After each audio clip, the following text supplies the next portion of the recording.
क्या हाल है? ठीक ठाक हैं आप तो। उम्मीद से आपका रमज़ान अच्छा गुजरा होगा।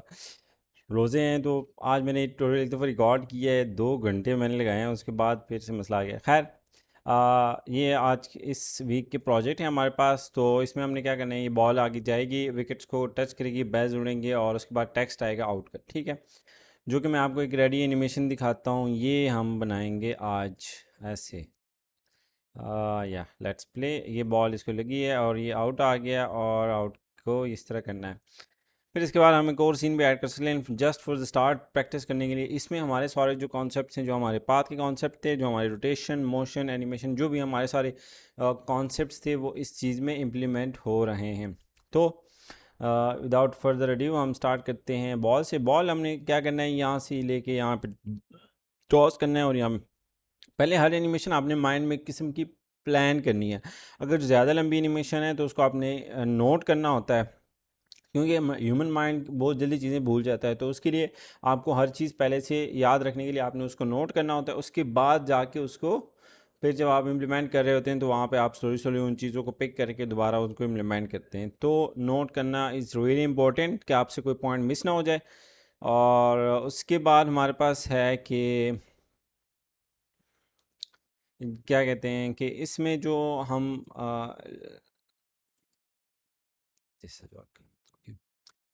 तो इसमें जो हम एप्लीकेशन कर रहे हैं, जो हम एनिमेशन बना रहे हैं, वो हमसे चीज़ें डिफरेंट स्टेप्स भूल ना जाएं। तो उसमें नोट करते हुए बंदा डिटेल ज़्यादा मेंशन कर लेता है, लेकिन बाद में वो चीज़ें भूल जाते हैं। तो इस वजह से कभी कभी इश्यूज आते हैं। तो लेट्स स्टार्ट। तो हमारे पास फर्स्ट क्या है, हमारे पास है ये क्या कहते हैं, हमारे पास बॉल है। मैं इस वाली लेयर को डिलीट करता हूँ, ये हमें भी नहीं चाहिए। इस वाली को भी मैं डिलीट करता हूँ, ये भी हमें नहीं चाहिए। तो आपके पास ये प्रैक्टिस हेयर वाली फ़ाइल होगी, जो कि आपने इस पर प्रैक्टिस करनी है। ये कमांड डी, मैंने कंट्रोल डी प्रेस किया है, ये तो इससे यहाँ पे कंपोजिशन डुप्लिकेट हो गया, जो कि मैं आपको दूंगा और इसमें मैं यहाँ पे आपको दिखाऊंगा। यहाँ पे मैंने एक ऑलरेडी ये वाली एनिमेशन बनाई हुई है। तो स्टार्ट करते हैं। बॉल को हमने एनिमेट करना है। ये फर्स्ट पोजीशन है, लास्ट पोजीशन पहले आपने डिफाइन करनी होती है। मतलब आपने माइंड में वैसे ही सेव वो प्लान करना है कि ये बॉल कहाँ से कहाँ जाएगी। तो हम कुछ फ्रेम्स स्टार्ट में आपने कुछ फ्रेम्स छोड़ने, बाद में आपको उसकी ज़रूरत पड़ सकती है, आपको एक्स्ट्रा एनिमेशन वगैरह ऐड करते हैं। तो उसके लिए अल्ट पी प्रेस करते हैं, या सिर्फ पी प्रेस करके स्टॉप वॉच पे जो क्लिक करते हैं यहाँ पे जो हमारे पास बना हुआ है, तो उससे हमारे पास ये आ जाएगा, की फ्रेम आ जाएगा। मैं आपको शो की, और वो शो की नहीं करते, चलें। यहाँ पे ये अब हम जाते हैं। अब हमेशा आपने जो काम करना है वो 1 सेकंड के पर्सपेक्टिव से करना है, ठीक है। वो आपने माइंड, अब ये ना हो कि आपके पास ये जो टाइम लाइन है ना, ये अब ये देखो 25 फ्रेम्स फ्रेम बाय फ्रेम हो रही हो, तो इसमें आपको लग रहा हो कि मैंने एक ही फ्रेम यहाँ पे ऐड किया, एक यहाँ पे ऐड किया है, तो उसमें टाइम ज़्यादा है, तो उसकी वजह से ये कम स्लो प्ले हुई। लेकिन आगे आपने इतना जूम इन किया हुआ है या इतना जूम आउट किया हुआ है, अब देखो 2 सेकंड का एक बन रहा है, ठीक है, तो बहुत ज़्यादा स्लो हो जाएगी या बहुत ज़्यादा फास्ट हो जाएगी। तो हमेशा मेरी तो ये कोशिश होती है कि ऊपर जो टॉप पे यहाँ पे 1 2 3 इस तरह के सेकंड शो हो रहे हो, तो उसकी पर्सपेक्टिव में एनिमेशन अच्छी बनती है। फ्रेम्स के पर्सपेक्टिव में इसलिए अच्छी नहीं बनती कि कभी कभी हमारे पास यहाँ पे कंट्रोल के जब प्रेस करेंगे, कंपोजिशन सेटिंग आएगी, यहाँ पे फ्रेम रेट आपका कभी कम होता है, कभी ज़्यादा होता है। तो अगर 60 फ्रेम्स का होगा तो आप समझ रहे होंगे कि मैं 60 फ्रेम्स पे, वैसे 30 पे काम किया होगा, तो 65 पे काम कर रहे होंगे, तो आपको थोड़ा सा इशू हो रहा है। तो यहाँ पे सेकंड्स में आप उनको करें और उसके मुताबिक बनाएं। तो 1 सेकंड की हम एनिमेशन डालते हैं कि ये 1 सेकंड में यहाँ से ऑलमोस्ट बॉल ट्रैवल करता है हमारे पास। सॉरी, ये हम जूम आउट करते हैं, जेड अल्ट और जेड प्रेस करके आपके पास जूम का वो आ जाता है, ऑप्शन आ जाता है, और ये बॉल हिट करती है यहाँ पे। अब पिच में यहाँ कहीं पे बॉल पिच पे टच होगी और उसके बाद टॉप होगी, वहाँ पे ऊपर जाएगी। तो हम इसके लिए क्या करते हैं, यहाँ पे एक और की फ्रेम ऐड करते हैं। ये ऐसे हमने ऐड कर लिया। अब यहाँ से आप इसको प्ले करते हैं, लेकिन जो हमारे पास पाथ बने हैं ना, वो सही पाथ नहीं बनी। अगर आपको ये पाथ नहीं चाहिए स्ट्रेट, या आपको इस तरह लाइन चाहिए ना, तो आपने क्या करना है, यहाँ पे कन्वर्ट वर्टेक्स टूल पे आना है, यहाँ पे क्लिक किए रखना है। अगर आपके पास पेन टूल है तो उस पर पेन टूल से भी हो जाता है, अगर आप प्रेस करते हैं। कन्वर्ट वर्टेक्स टूल स्पेशलाइज है इसके लिए, और आपने इस पर क्लिक करना है। यहाँ से आपने करंट टाइम इंडिकेटर को हटा के ये देखें, आपका स्ट्रेट पाथ बन जाएगा। ये हमने सारे रिमूव कर दिए, लेकिन हमें हैंडल्स चाहिए। हमने इस पाथ को सेट करना है, बॉल को ऐसे लेके जाना है जिस तरह DRS सिस्टम में हमें शो होता है। तो यहाँ पे क्या करते हैं, इससे स्टार्ट करते हैं, इस वाले से स्टार्ट करते हैं, ये हमने स्टार्ट कर लिया। अब दूसरी साइड के लिए मैं क्या प्रेस करता हूँ, मैं अल्ट प्रेस करता हूँ और सिर्फ उस साइड के हैंडल को मूव कर रहा है, ये वाला हैंडल मूव नहीं हो रहा। अगर आप अल्ट प्रेस नहीं करेंगे और सिलेक्शन टूल होगा तो वो दोनों साइडों को करेगा। अब हमारे पास ऑलमोस्ट पाथ ठीक है, ये हमने पाथ डिफाइन किया है और ये बॉल इसको हिट कर गई है। अगर थोड़ी सी रिवर्स स्विंग डालनी है कि बॉल डायरेक्ट नीचे आ जाए, लेकिन बस हमारी बेसिकली अभी ये ठीक है। बाकी आपकी डिपेंड करता है आप क्या चीज़ बनाना चाह रहे हैं, उसके मुताबिक आप उसको सेट कर सकते हैं। अब जब बॉल यहाँ पे हिट करेगी तो इस विकेट को लगेगी और इस विकेट को लगेगी। तो मैं इस क्लास के पर्पज़ के मैंने तो उसको चेंज किया हुआ है, सेंटर एंकर पॉइंट। अच्छा, आप राइट क्लिक करेंगे तो उस लेयर की ट्रांस सेटिंग्स आ जाती है, या आप यहाँ से राइट क्लिक करें या आप यहाँ से करें, एक ही बात है। तो यहाँ पे आपने राइट क्लिक किया, ट्रांसफॉर्म में आए, centre anchor point in layer content, ठीक है। पहले हमारे पास जो वो था एंकर पॉइंट था वो हमारे पास पहले सेंटर नहीं था, अब सेंटर हो गया। तो ये सेंटर जी, ये अब हमारे पास सेंटर हो गया। अगर आपने मल्टीपल के करने हो, ठीक है, तो ये इन सब को सेलेक्ट करके राइट क्लिक करके मल्टीपल का आप टाइम सेव कर सकते हैं और ये ऐसे करके आपके पास सेंटर में आ जाएंगे। अब जो बॉल यहाँ पे जब हिट करेगी तो विकेट्स यहाँ टॉप से ऐसे मूव करेंगे और ये बॉटम जो है ना, ये बॉटम हमें इसी पे स्टिक चाहिए। तो अगर हम इसको रोटेट करते हैं, फॉर एग्जांपल हम इसको ऐसे रोटेट करते हैं, तो ये विकेट ऐसे तो रोटेट नहीं होती, जब हिट होती है बॉल से तो वो बॉटम से होती है। तो हम क्या करते हैं, वाई प्रेस करते हैं या ऊपर से ये पैन बिहाइंड या एंकर टू सेलेक्ट करते हैं और इससे हम क्या करते हैं, एंकर को ना यहाँ पे लेके आते हैं। अब एंकर इस जगह पे स्टिक नहीं होगा जब तक आप कंट्रोल या कमांड प्रेस नहीं करेंगे। जब कंट्रोल प्रेस करेंगे, ये देखें ऑटोमेटिकली ये हमारे पास स्टिक कर गया। अब जो हमारे पास बिल्कुल लाइन वो था, सॉरी मैंने कंट्रोल उस टाइम पे छोड़ दिया था, ये देखें ऑटोमेटिकली स्टिक कर गया। अगर यहाँ पे करना है तो ये ऐसे ये ऑटोमेटिकली स्नैप हो रहा है उसके साथ। तो ये बहुत ज़्यादा हेल्प आउट करता है हमारे साथ अगर कमांड हमने प्रेस किया हो। तो ये हो गया। अब नेक्स्ट जो विकेट है हमारे पास उसको हम करते हैं, जेड प्रेस किया, अल्ट प्रेस किया, जूम आउट किया है और ये हमने वाई प्रेस किया है और ये हमने इसको कमांड प्रेस किया और इसको ऐलान कर दिया बॉटम के साथ। अब जब बॉल इस पॉइंट पे हिट कर रही है ना, सॉरी इस की फ्रेम पे, यहाँ पे हमारे पास जो ये वाला की फ्रेम है, तो अब हम क्या करते हैं, इन दो जो मिडल और राइट विकेट है, बॉल को हम थोड़ा सा ऐसे करते हैं कि सिर्फ मिडल और राइट विकेट के पास आके लगे। अब जब आपने एंकर पॉइंट टू सेलेक्ट किया होता है तो ये दूसरी लेयर सेलेक्ट तो हो जाए लेकिन मूव नहीं होती। जब आपने इसको कमांड सिलेक्शन टूल में कन्वर्ट करना होता है तो आपने कमांड प्रेस करना होता है, ठीक है। तो उससे वो कमांड टूल में कन्वर्ट हो जाए। जैसे आप कंट्रोल प्रेस छोड़ेंगे वो ऑटोमेटिकली उसमें वापस कन्वर्ट हो जाएगा। अब ये लेफ़्ट मिडल एंड राइट ठीक हो गया। अब हमें दोनों नहीं चाहिए, हमें सिर्फ मिडल और राइट चाहिए। अल्ट आर प्रेस करते हैं और हमारे पास की फ्रेम्स, रोटेशन के की फ्रेम्स ये देखें यहाँ पे ऐड हो गए। अब यहाँ पे जब हिट करेंगे तो विकेट्स थोड़ी सी पीछे जाएंगे। मैं बॉल को हाइड कर लेता हूँ for the illustration purposes. Ball क्यों नहीं हाइड हो रही, I don't know why. Ball तो हाइड होनी चाहिए। सो हमने एंकर पॉइंट टू सेलेक्ट किया हुआ इसलिए बॉल जब हम आई पे क्लिक करें तो वो क्लिक ही नहीं हो रहा था।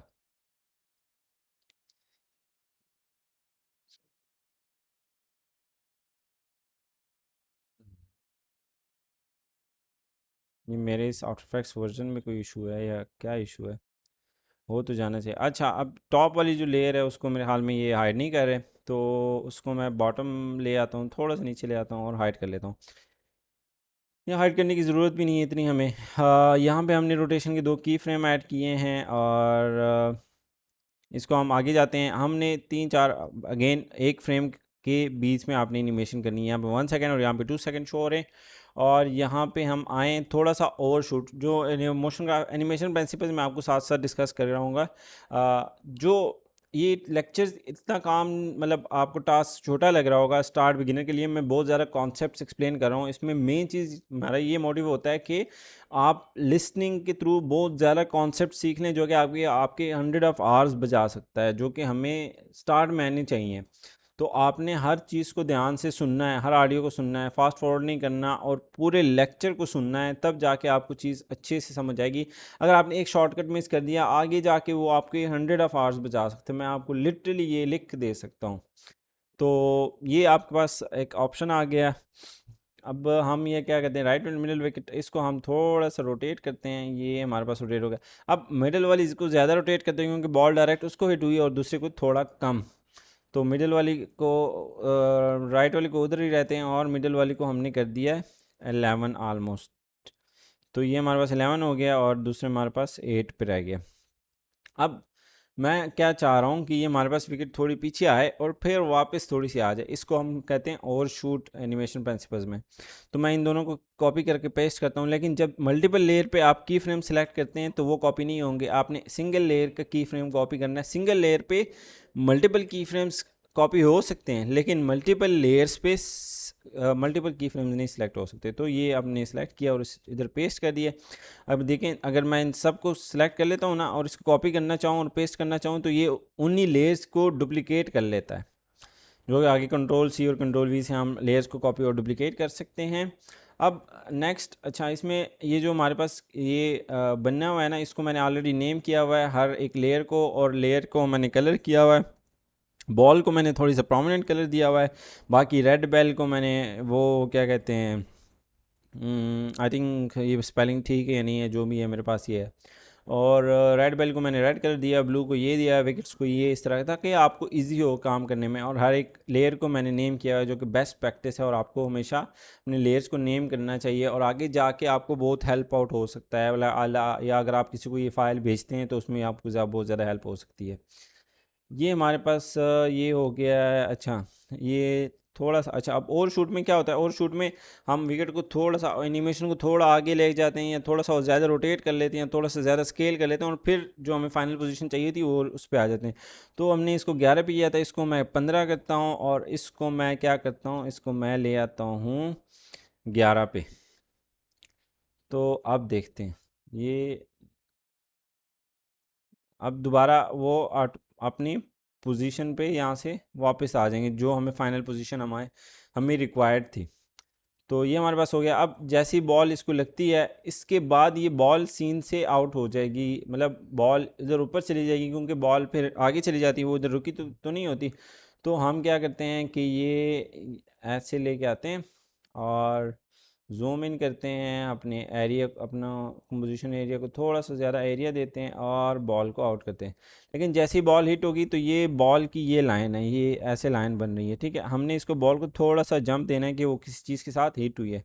तो अल्ट प्रेस करके सिलेक्शन टूल सेलेक्ट किया हुआ है, इस हैंडल को पकड़ते हैं और थोड़ा सा ना इस तरह ऊपर कर लेते हैं इसे। अब हमारे पास ये देखें इस बॉल का क्या पाथ बन रहा है, ये बॉल ऊपर चली गई है।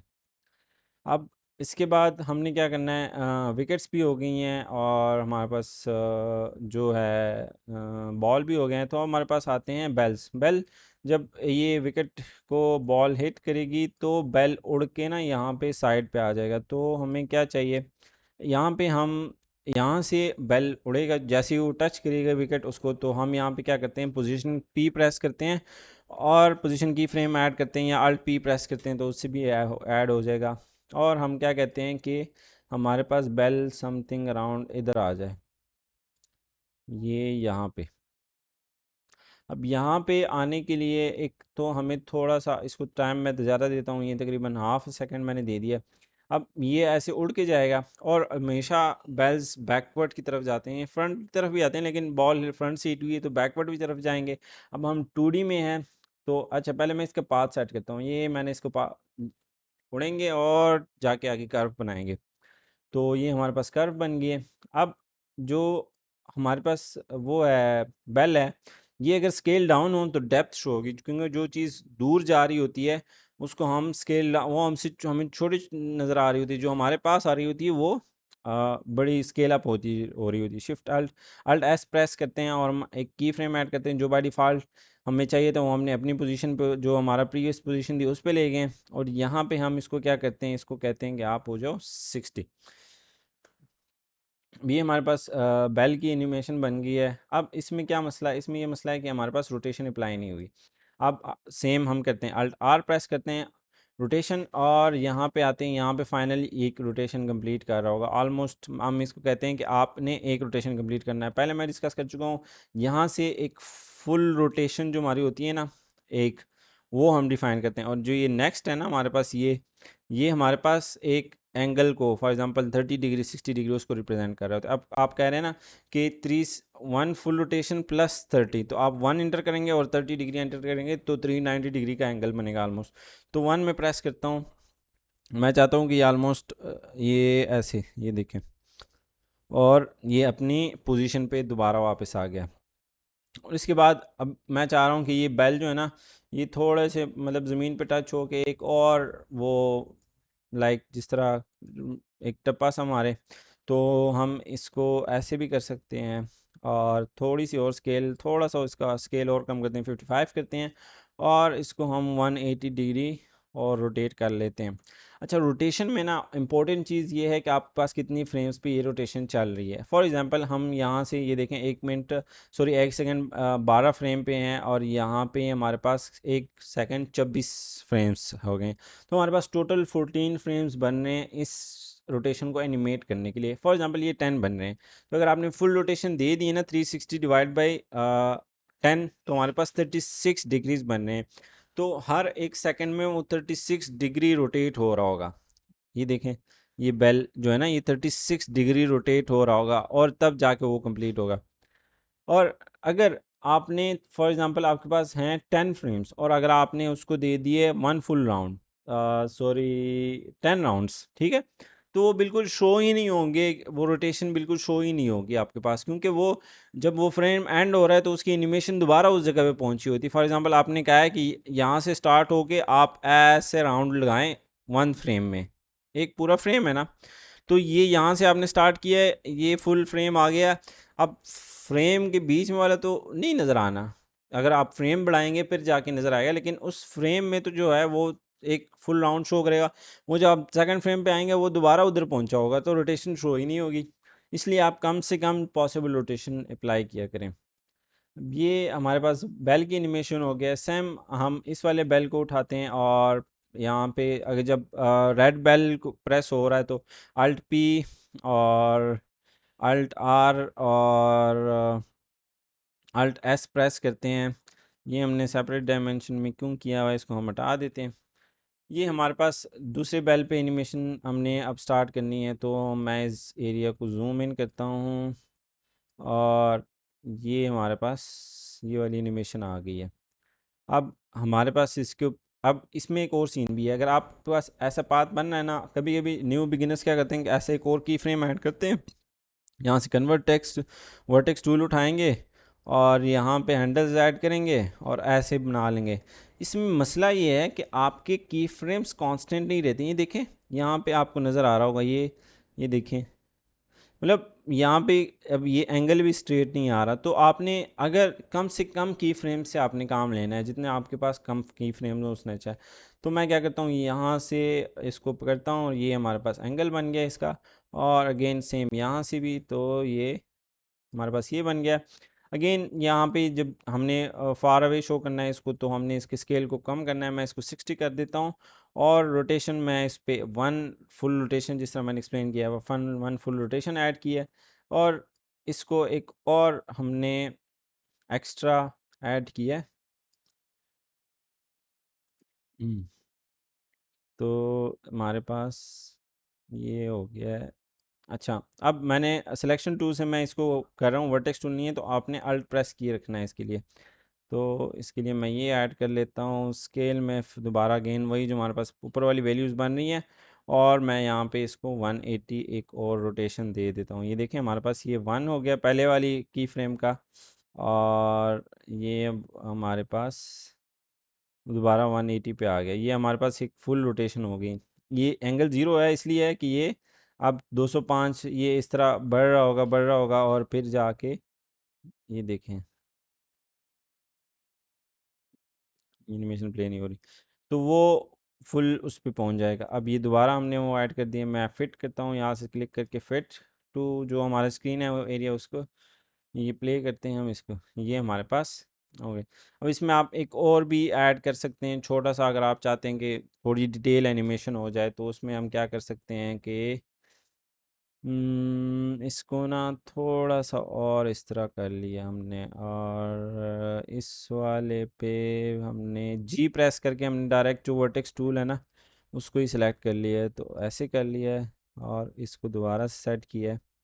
और बस थोड़ा सा ही मैंने एक और एक्स्ट्रा ऐड कर दिया है, मैं रोटेशन वगैरह ऐड नहीं कर रहा क्योंकि ये बहुत ही स्लाइड्स टाइम के लिए प्ले हो रहा है। अब ये देखें, ये हमारे पास थोड़ा सा और उसमें ऐड हो गया। तो ये बॉल हिट किया है, विकेट और शूट हुई है। अच्छा, अब जब हमारे पास एनिमेशन प्रिंसिपल का एक और प्रिंसिपल है स्टेजिंग। स्टेजिंग होता है कि एक एनिमेशन को एग्जेजरेट करने के लिए उसके लिए हम एक और एनिमेशन प्ले करते हैं। फॉर एग्जांपल ये विकेट हिट हो रही है ना, तो अब विकेट का जो हमारा पर्पस था एनिमेशन का वो तो कंप्लीट हो गया, लेकिन हम यहाँ पे एक और एनिमेशन भी साथ में ऐड कर सकते हैं। वो ऐसे ऐड कर सकते हैं कि हम चाहते हैं कि जब ये विकेट हिट हो ना, तो यहाँ पे कोई लाइक जिस तरह ब्लिंक सा हो ना हो, वो आ जाए। इसके लिए ब्लिंक के लिए हमें क्या चाहिए होगा, वैसे ही मैं एक एक्स्ट्रा एनिमेशन ऐड करना चाहता हूँ। तो बॉल तकरीबन यहाँ पे हिट कर रही है, यहाँ पे मैंने एक सर्कल ऐड किया है, शिफ्ट प्रेस किए रखा है। अब इसका ऑटोमेटिकली जो एंकर पॉइंट होगा वो यहाँ पे बन जाएगा। आपने क्या करना होता है, राइट क्लिक करना होता है लेयर पे, या यहाँ पे या इस जगह पे भी आप कर सकते हैं ट्रांसफॉर्म और सेंकर anchor point in layer content, या आप ये वाला शॉर्टकट भी यूज़ कर सकते हैं। मेरे पास लैपटॉप का कीबोर्ड है जिसमें पेज का ऑप्शन है, शिफ्ट आल्ट कंट्रोल होम इसका शॉर्टकट है, तो वो आप प्रेस कर सकते हैं। और ये हमारे पास यहाँ पे ऑलमोस्ट हिट हो रहा है। तो ये मैंने इसको इस तरह किया है। स्केल मैं थोड़ा सा बढ़ा देता हूँ इसका, ऑलमोस्ट बॉल से ज़्यादा हो, और बॉल के नीचे हमने इसको रखना है। मैं क्या करता हूँ कि जैसे ही वो हिट हो, अब मैंने अल्ट एस प्रेस किया है, एक की फ्रेम ऐड किया, और मैं ज़ीरो से स्टार्ट करता हूँ इसे, और डायरेक्ट इतना एक जैसे हिट करेगा ना, ये यहाँ पे ऐसे शो हो जाएगा ये, लेकिन बॉल आगे चली गई है। तो यहाँ पे अब ये ऑलमोस्ट यहाँ से प्ले हो जाए तो ठीक है। अब इसकी ना हम टी प्रेस करके ओपेसिटी थोड़ी सी कम करते हैं क्योंकि ये हिट शो कर रहा है थोड़ा सा, तो हम इसे ना टी की वजह से थोड़ा सा प्रोमिनेंट नहीं करना क्योंकि बॉल को भी हमने शो करना है। तो ये मैं शो कर देता हूँ यहाँ पे। अब जैसे ही वो बॉल लीव करेगी ना, मैं इसको हाइड कर लूँगा। कंट्रोल जी, अल्ट प्रेस करना है, राइट ब्रैकेट प्रेस करनी है, और वो वहाँ तक लेयर को ट्रिम कर देगा। अगर अल्ट प्रेस नहीं करेंगे तो वो लेयर को मूव करेगा। अब देखें, हमने लेयर के इस 1 सेकेंड एंड 14 फ्रेम पे ये की फ्रेम ऐड किया है। तो अगर मैं सिर्फ ब्रैकेट प्रेस करता हूँ तो वो उस पूरे लेयर को उसने मूव कर दिया, जो उसका एंड था उसको यहाँ तक ड्रैग करके ले आया, ऐसे जैसे हम ये इसको फॉर एग्जांपल ड्रैग करें ना ऐसे। लेकिन जब आप अल्ट प्रेस करेंगे तो वो उसको वहाँ तक ट्रिम करेगा। ये देखें, हमारे की फ्रेम मूव नहीं हुए, लेकिन वो ख़त्म हो गया। अब वो उस लेयर को वहाँ तक ट्रिम कर देगा।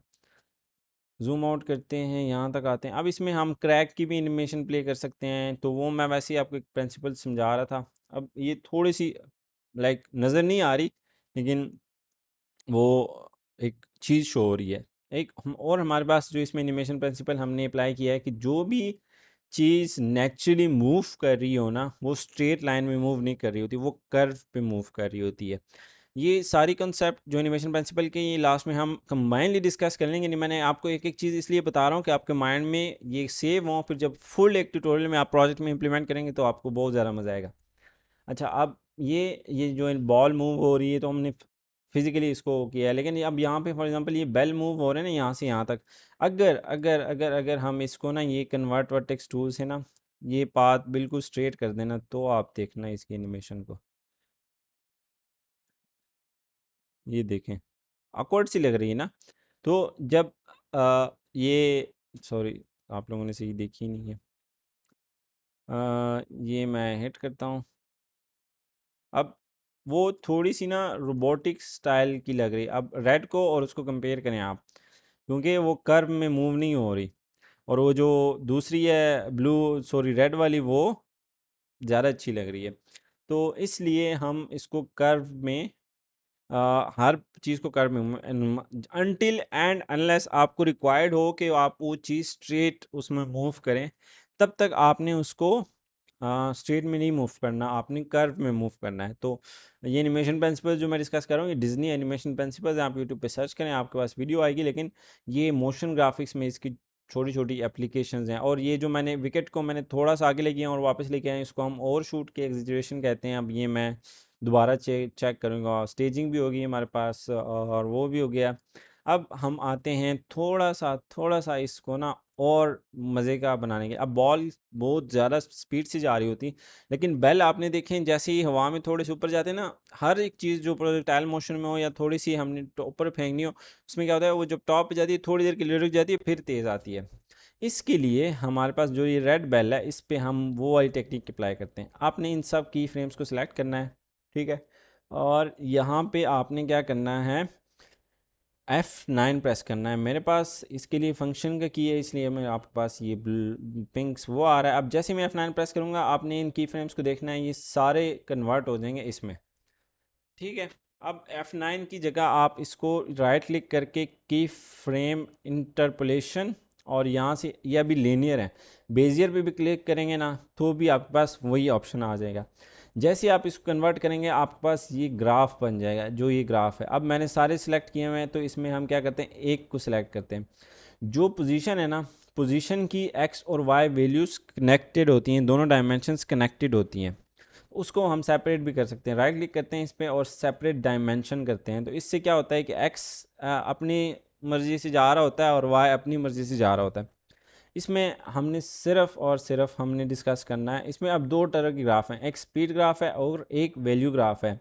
अब जब पोजीशन की वैल्यूज़ कंबाइन होंगी तो वो स्पीड ग्राफ वैल्यू ग्राफ से नहीं एडिट हो सकती, लेकिन आपने यूज़ करना, मतलब हो सकती हैं लेकिन वैसे नहीं हो सकती जैसे हमें रिक्वायर्ड है। लेकिन आपने स्पीड ग्राफ और इसको ज़्यादा यूज़ नहीं करना, आपने वैल्यू ग्राफ ही यूज़ करना। ये देखें इन्होंने इसको की फ्रेम को दोबारा लीनियर कर दिया। तो हम क्या करते हैं, इस एरिया को जूम इन करते हैं। अब इसमें क्या होता है कि जो ऊपर की तरफ वैल्यू जा रही ना, ये हमारे पास स्पीड ग्राफ है, राइट। तो वो स्पीड को रिप्रेजेंट कर रहा है, और जो ऐसे मूव हो रही है स्ट्रेट, वो स्लो मूव हो रहा होगा। तो ये मैं इसको होल्ड करता हूँ ऐसे और इसे ऐसे। ये इतना डिफरेंस नहीं आएगा इससे, यह हम ऐसे कर लेते हैं।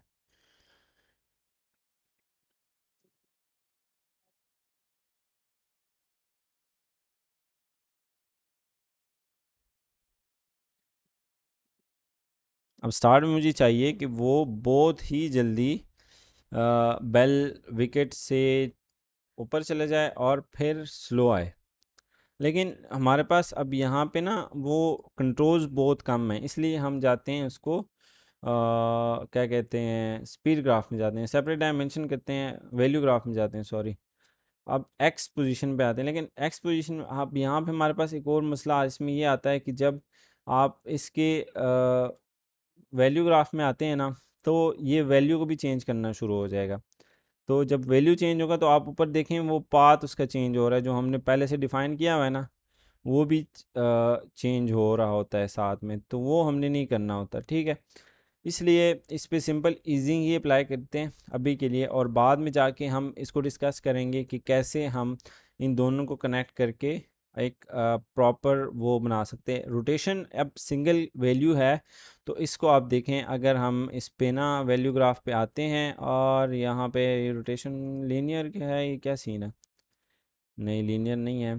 तो ये हाँ, अब मैं क्या कहता हूँ कि स्टार्ट में इसकी वैल्यू ज़्यादा है, तो जब आप वैल्यू ग्राफ में होते हैं, जब वैल्यू जितनी ऊपर जा रही होती है, वो स्पीड उसकी ज़्यादा फास्टली, जितने उस कर्व स्टीप है उतनी फास्टली उसकी वैल्यूज चेंज होंगी, रोटेशन की वैल्यूज चेंज होंगी। और जितनी कर्व स्टीप है, लाइक स्ट्रेट है, सॉरी स्ट्रेट है, स्टीप पे वैल्यू ज़्यादा होगी, जितनी स्ट्रेट होगी उतनी पे वैल्यू कम स्लोली ग्रेज हुए। अब यहाँ पे देखें, ये जैसी है, मैं इस पर कर्सर लेके जाऊँगा ना, ये देखें 25, 59, 89, ये डायरेक्ट एंगल बढ़ रहे हैं। अब यहाँ पे देखें 89, अब स्लो स्लो देखें 256, 259, यहाँ पे ज़ीरो से हम डायरेक्ट यहाँ पे 129 पे पहुँच गए हैं। अभी थोड़ा सा ही हमें टाइम हुआ है, लेकिन यहाँ पे 163 से ये अब स्लो स्लो बढ़ रहे हैं, तो ये आपने इसको ध्यान रखना है। अब यहाँ पे हमें दोबारा स्लो चाहिए, फास्ट करना है।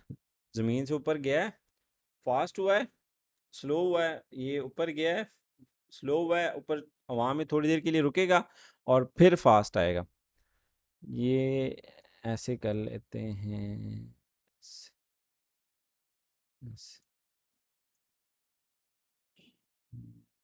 जी, अब जो अगली वैल्यू है ना, वो भी आपने ध्यान रखना है कि अगर इसके साथ अलाइन कर रहा है ना, जिस एंगल में ये इसको मीट कर रहा है। अब ये मैं आपको वेरी बेसिक थोड़ी बहुत समझा रहा हूँ, ज़्यादा आपने कंफ्यूज नहीं होना। अब रोटेशन को हम देखते हैं ना, आपको खुद ही आइडिया हो जाएगा। ये देखें, रोटेट ज़्यादा तेज़ी से हो रहा है। आप ये देखें, रुक गया है बेल, अब दोबारा रोटेट फास्ट होगा, डायरेक्ट वो रोटेट हो गया। तो इस तरह से हम इसको इम्प्रूव करते हैं। लेकिन रोटेशन पे ये चीज़ ज़्यादा इजीली इसलिए नहीं होती कि वो रोटेशन ज़्यादा तेज़ हो जाए तो वो दोबारा, जो जिस तरह मैंने एक्सप्लेन किया, कि वो अपनी पोजीशन पे दोबारा आ जाते हैं। इसमें एक आपको में भी, अगर आपने नोट किया हो, ये बैकग्राउंड पे थोड़ी सी नॉइज़ शो हो रही होती है। इसके लिए हमारे पास होते हैं इफ़ेक्ट्स। तो जब हम एक सॉलिड, अब बैकग्राउंड हमने कैसे ऐड किया है, बैकग्राउंड मैंने ऐसे ऐड किया। ये मैं इस बैकग्राउंड को हाइड कर लेता हूँ, कंट्रोल कमांड वाई प्रेस करता हूँ, तो हमारे पास सॉलिड बनता है एक नया। तो मैं इसको क्या करता हूँ, बैकग्राउंड नेम देता हूँ, इसको यहाँ से कलर चेंज करता हूँ, टर्कॉइस कलर बन गया, जो कि हमारे पास मोस्टली ग्रास का होता है। तो इसको मैं बिल्कुल ही लास्ट में ले जाता हूँ। सॉलिड लेयर हमारे पास एक इमेज लेयर, रेस्टराइज लेयर होती है, जो कि आप बैकग्राउंड्स और फुल फिल करने के लिए यूज़ कर सकते हैं। हम इसको मूव भी कर सकते हैं। ये देखिए, ये हमारे पास कंपोजिशन के साइज़ की एक लेयर बन गई है, जिसको हमने एक कलर से फिल किया। अब इसको अगर हमने सेटिंग चेंज करनी हो ना, कलर वगैरह ये चीज़ें, तो वो ना आपके पास यहाँ आती है ना कहीं और आती है। शिफ्ट कमांड वाई आपने प्रेस करना होता है और दोबारा आपके पास वो सेटिंग आ जाती है। यहाँ से आपने इसकी सेटिंग चेंज करनी होती है। देखिए, हमारे पास बैकग्राउंड पे उसकी सेटिंग्स आ रही हैं और ये आपके पास इस तरह से सेट हो जाता है। बेसिक मैं आपको ये चीज़ समझा रहा हूँ। इसके बाद आपने आना होता है विंडोज़ और इफ़ेक्ट्स एंड प्रीसेट्स का आपके पास ऑप्शन होगा।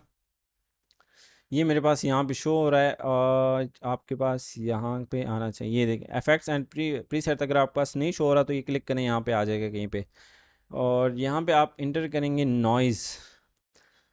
तो नॉइज़ हम जैसे इंटर करते हैं ना, ये देखें, अब नॉइज़ को आप जिस भी लेयर पे ले जाए ना, ये उस लेयर पे अप्लाई होगी। ये प्लस का साइन नज़र आ रहा है ना, तो ये जिस भी उस लेयर को आपको सेलेक्ट करके दिखा रहा है। अगर कोई नहीं सिलेक्टेड तो ये बैकग्राउंड को सेलेक्ट करा, अब मैंने उसके ऊपर प्लेस कर दिया। लेकिन अभी ये इफेक्ट, अगर आपके पास ये जो टॉप वाला मेन्यू शो नहीं हो रहा ना, ये तो आपने राइट क्लिक आना है, ओपन और इफेक्ट्स कंट्रोल। अगर आप CC 2017 यूज़ करें तो उसमें डायरेक्ट लिखा होगा कि ओपन इफेक्ट्स कंट्रोल वाला ऑप्शन होगा।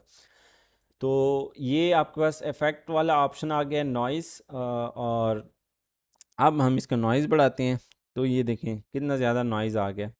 तो मैं सटल नॉइज़ रखा हुआ है एनिमेशन में, एक किस्म की डिटेल ऐड करने के लिए और एक डिफरेंट टच देने के लिए मैंने इसमें एक सटल नॉइज़ ऐड किया हुआ है।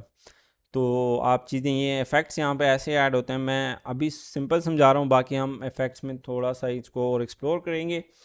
ये हमारे पास बेसिक हो गया। अब आती है बारी हमारे पास बॉल, जब विकेट हिट होती है तो उसके बाद हमने इसके ऊपर शो करना है कि आउट।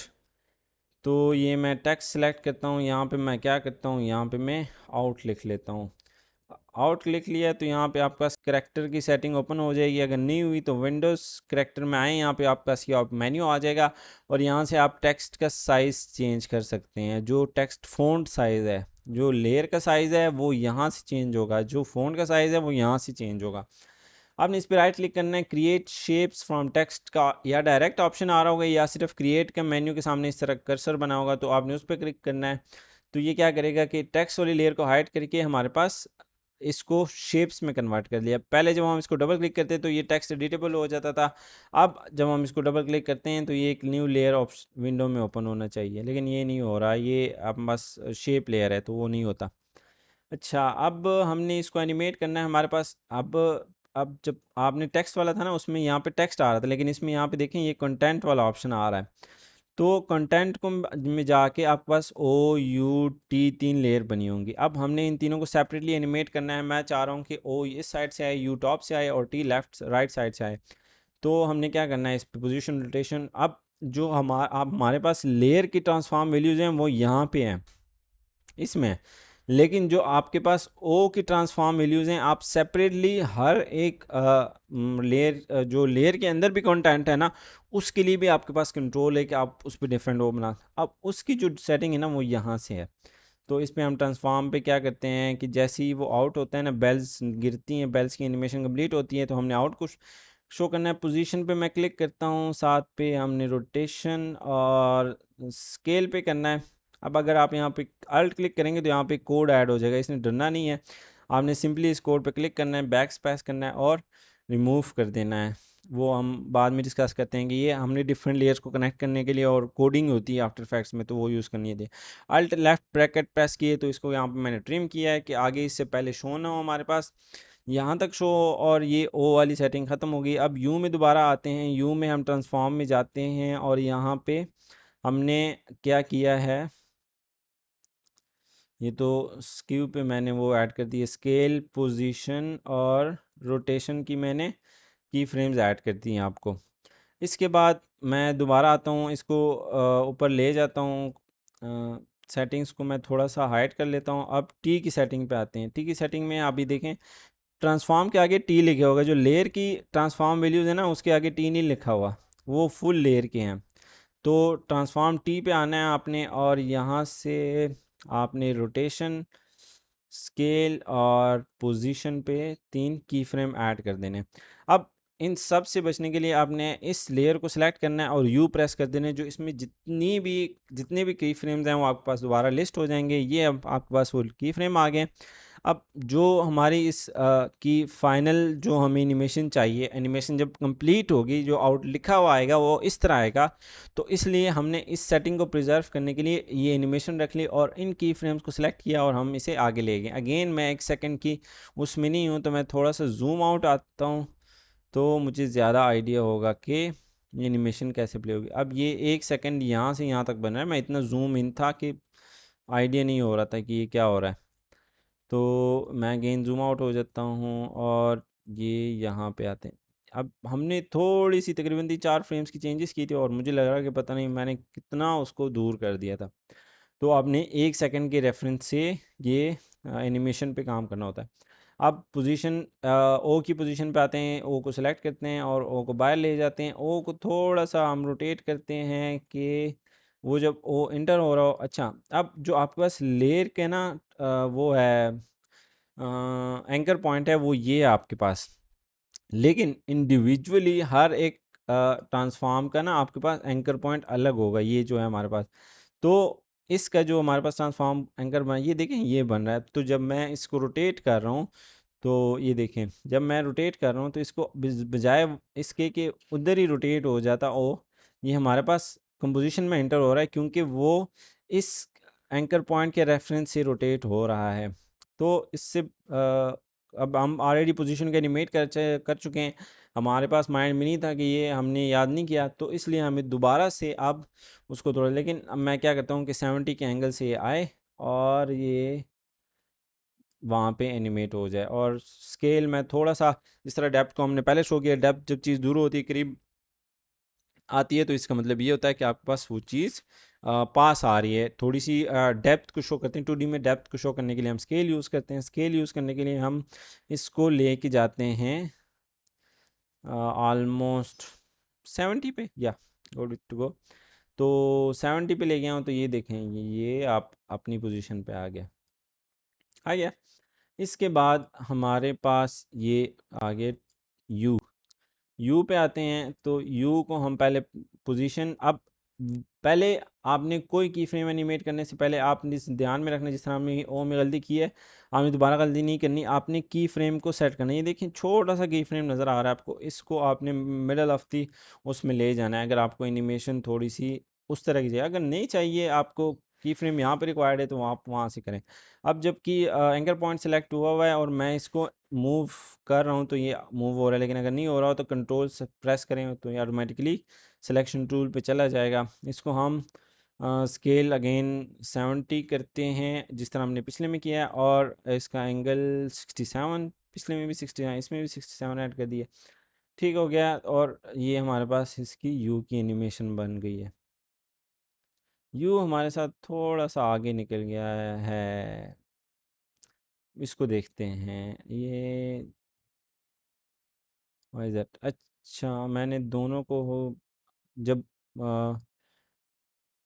यस, जो मैंने की इसका एंकर पॉइंट चेंज किया ना, वो एंकर पॉइंट मैंने इस की फ्रेम पे रहते हुए सिलेक्शन टूल को इस की फ्रेम पे रहते हुए नहीं चेंज किया था, वो मैंने यहाँ पे चेंज किया था, तो इस वजह से वो उसकी फाइनल पोजीशनिंग की चेंज हो गई है।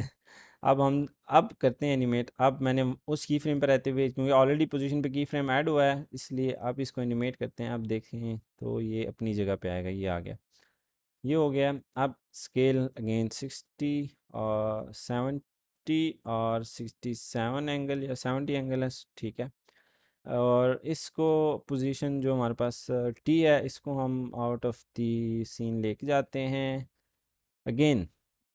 अब दोबारा हमने कोई भी की फ्रेम ऐड करने से पहले हमने एंकर पॉइंट सेट करना होता है। इसमें तो एंकर पॉइंट नज़र ही नहीं आ रहा, इसका कहाँ पे है, मुझे ढूंढने दें। अच्छा, ये है। तो ये आपका एंकर पॉइंट आ गया उस पहले वाले की फ्रेम पे रहते हुए। अभी मैंने दूसरा कोई की फ्रेम नहीं ऐड किया हुआ। तो अब इसको एनिमेट करते हैं। इसको मैं यहाँ लेके आता हूँ, इसको रोटेट करता हूँ 70 और इसको मैं करता हूँ 70, ठीक है। और ये हमारे पास एनिमेशन ऑलमोस्ट रेडी हो गई। ये आइए, तेज सी बॉल विकेट्स बेल से उड़ गया और ये बंदा आउट हो गया है। अब इसमें जो हमारे पास टेक्स्ट है, ये इसमें ऑलमोस्ट मिक्सअप हो रहा है बैकग्राउंड के साथ। कंट्रास्ट अच्छा नहीं आ रहा, क्योंकि बैकग्राउंड भी थोड़ा ब्राइट है और फोरग्राउंड भी। तो हम क्या करते हैं, राइट क्लिक करते हैं रेल पे और लेयर स्टाइल्स में जाके ड्रॉप शेडो ऐड करते हैं। जिस तरह आपके पास फोटोशॉप में ड्रॉप शेडो ऐड होता है, उस तरह यहाँ भी ऐड हो गया। यहाँ पे जब आप ड्रॉप शेडो ऐड होता है, तो इसको हम दोबारा यहाँ से कंटेंट को हाइड करते हैं और ये लेयर स्टाइल का हमारे पास ऑप्शन आ गया है। ड्रॉप शेडो ऐड किया है, यहाँ से हम इसका साइज़ बढ़ाते हैं और ये हमारे पास साइज़ थोड़ा सा बढ़ गया है। ये देखें, दोबारा फिक्स पे जाता हूँ और ये हमारे पास ये एनिमेशन इसकी ऑलमोस्ट कंप्लीट हो गई है, ठीक है। अब ये टेक्स्ट की एनिमेशन हमारे पास कंप्लीट हो गई है। तो अब हम इस ये हमारा आज का लेक्चर था। ये मैं आपको आफ्टर इफेक्ट्स प्रोजेक्ट फाइल दूंगा और इसको देखते हुए आपने ये एनिमेशन बनानी है और आपने ये सारे कॉन्सेप्ट इस पे अप्लाई करने हैं जो मैंने आपको एक्सप्लेन करके दिए हैं। इस ओ यू टी पे आपने ओवर शूट वाला जो हमने विकेट पे अप्लाई किया था ना, इसको थोड़ा सा और रोटेट करना है यू को, और फिर वापस अपनी जगह पे लेके आना है। और टी को भी थोड़ा सा, तो ओवर शूट वाला आपने करना है इस पे अप्लाई, और एंटिसिपेशन तो इसमें नहीं हो सकती। बाकी अगर कर्व उसमें लेके जाते हैं, यहाँ पे हमारे पास मोशन पाथ इसलिए नहीं बन रहा इन पे, क्योंकि हम कंटेंट की सेटिंग में जाके उसका मोशन पाथ बना, जिस तरह हमारे पास इसका मोशन पाथ बन रहा था ना, इसमें नहीं बनता। तो अगर आपको मोशन पाथ की सेटिंग चाहिए तो इस आउट को आपने सेपरेटली, अब ये देखें कमांड डी प्रेस करें ना, इसको हाइड कर लें और इसको सेपरेटली आपने एक नए उसमें, अब यू टी में से हटाऊंगा और इस तरह एक एक लेयर में लेके जाके एनिमेट करूंगा। शिफ्ट अल्ट पी प्रेस करूंगा और यहाँ पे आऊँगा तो जाके ये मुझे वो वाली सेटिंग मिलेगी, ये प्रोजेक्ट वाली।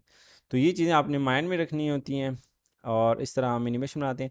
टेक्स्ट की और भी एनिमेशंस हैं, यहाँ से अगर आप देखें टेक्स्ट पे जो टेक्स्ट लेयर होती है ना, उसमें आपके पास आएंगी और कहीं नहीं है। ये आपके पास टेक्स्ट लेयर है जो टी लिखा हुआ है, जहाँ पे आपके पास स्टार होगा वो आपके पास शेप लेयर होती है। आप एनिमेट पे क्लिक करते हैं और ये आपके पास ये ऑप्शन आ जाते हैं। सो ये था आज का लेक्चर और आपका इस वीक के प्रोजेक्ट। तो आपने इन सबको कॉन्सेप्ट्स को अप्लाई करना है और सब कॉन्सेप्ट्स को अप्लाई करते हुए ये एनिमेशन फाइनलाइज करनी है। जो मैंने आपको चीज़ें बताई हैं वो भी आपने इसमें ऐड करनी है। So I think this is it for this class. Thank you so much. और इंशाल्लाह आपकी जूम सेशन में इस सब प्रोजेक्ट्स को रिव्यू करते हैं। और अगर आपने कोई और भी प्रोजेक्ट या कोई भी इशू आ रहा है आपको, तो आप फेसबुक ग्रुप में पोस्ट करें इंशाल्लाह, और जो भी आप क्वेश्चन हो वो भी आप पोस्ट कर सकते हैं। Thank you so much. See you in the next class. अल्लाह हाफिज़।